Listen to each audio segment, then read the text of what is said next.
বহুতে এটা কথা কৈছিলে ভাতকেইটা বাৰুতে বোলে সদায় মানুহজনলৈ প্ৰথমতে বাঢ়ি ল'ব লাগে যদি ঘৰত কোনো ডাঙৰ মানুহ নাই আৰু সেইকাৰণে আজি মই মানুহজনলৈ বাঢ়িছোঁ আৰু আমি এই কথাষাৰ শিকি অহা নাই দেই এটা কথা কওঁ আমাৰ দেউতাই আগতে আমাৰ মায়ে যদি কেনেবাকৈ আমাৰ বাবালৈ যদি কেনেবাকৈ আগতে ভাতকেইটা বাঢ়ে আমাৰ বাবাই বহুত খং উঠে মোতকৈ ডাঙৰ ল'ৰা ছোৱালীকেইটা সেইকাৰণে মোৰ ল'ৰা ছোৱালীকেইটালৈ আগতে সদায় ভাত বাঢ়িবি একেবাৰে শেষত মোলৈ বাঢ়িবি বুলি কয় আৰু সেইকাৰণে আমি সেইটোৱে শিকি আহিছোঁ মই ল'ৰাটোক আগতে বাঢ়ি দিওঁ আজি কিন্তু বলেনক বাঢ়ি দিছোঁ আপোনালোকৰ কথা শুনি কিনে ৰাতিপুৱা সাজত কি বনাইছে আৰু জান আমি কণী নাখাওঁ মই আৰু ল'ৰাটোৱে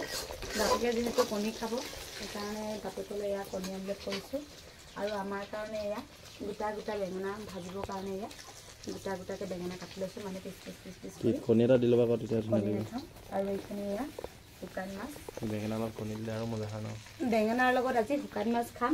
আৰু আজি শুকতি অলপো বনাম বুলি ভাবিছোঁ কোনে কোনে শুকতি খাই ভাল পায় জনাবচোন আজি শুকতি বনাম বাঁহৰ চুঙাত একেবাৰে ধুনীয়াকৈ চাঙটিৰ ওপৰত তুলি থ'ম আৰু মোৰ মানুহজনে আমি নথকা এই দিনকেইটাত কি কি কৰিলে চাওঁ এফালে ধুনীয়াকৈ এখন টেবুল বনালে বস্তুবোৰ উঠাই থ'ব পাৰোঁ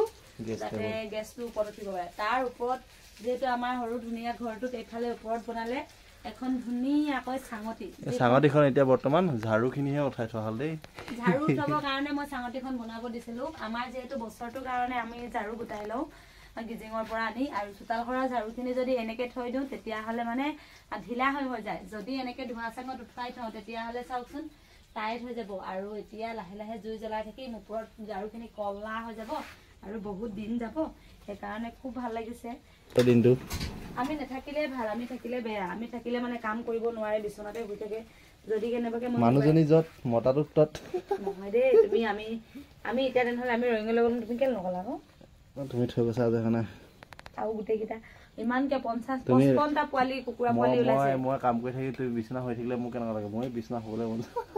এইটো কথা মই কাম কৰি থাকিলে তুমি মোৰ কাম কৰা কৰি আছো ৰাতিপুৱা 55টা কুকুৰা পোৱালি ওলাই থৈছে যদি আমি তিনিওটা ঘৰৰ পৰা ওলাই যাওঁ হ'ব জানো বাৰু নহ'ব নহয় এতিয়া তুমি ফুৰিবলৈ যাম ন মই ঘৰত থাকিম যা ল'ৰাটোৱে বহুত জলকীয়া খায় সেইকাৰণে মানে তেলত জলকীয়াটো অলপমান সৰহকৈ দিব লগা হয়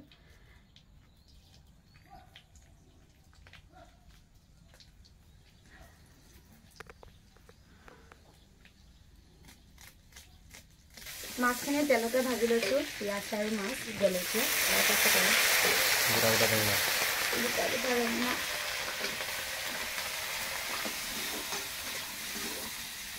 এনেকৈ খাবৰ কাৰণে বহুত বেছি ভাল লাগে কালি ঢেকীয়া কেইডালমান ছিঙি আনিছিলোঁ আৰু এই ঢেকীয়া কেইডাল এতিয়া যিহেতু পানী চানী নাই ধুনীয়াকৈ শুকাই আছে সেইকাৰণে এনেকৈ দীঘল দীঘল কৰি কিনে ইয়াতে দি দিম এতিয়া ভাত পানী বাঢ়ি মেলি ল'লোঁ এইফালে ল'ৰাও খাবলৈ বহিলে খাবলৈ টেষ্টি হৈছেনে বেটা টেষ্টি আৰু ময়ো খাবলৈ ল'লোঁ আমি বেঙেনা শুকান মাছ ঢেকীয়া আৰু জলকীয়া ভজা এইখনে এতিয়া খাম আৰু মানুহজনে কলডিল ভাজি ইফালে ঢেকীয়া আৰু মাছ লগতে এইফালে কণী আমলেট বেঙেনা নাখায় কাৰণে তেখেতক তেনেকৈ দিছোঁ আৰু আমি এনেকৈ খাইছোঁ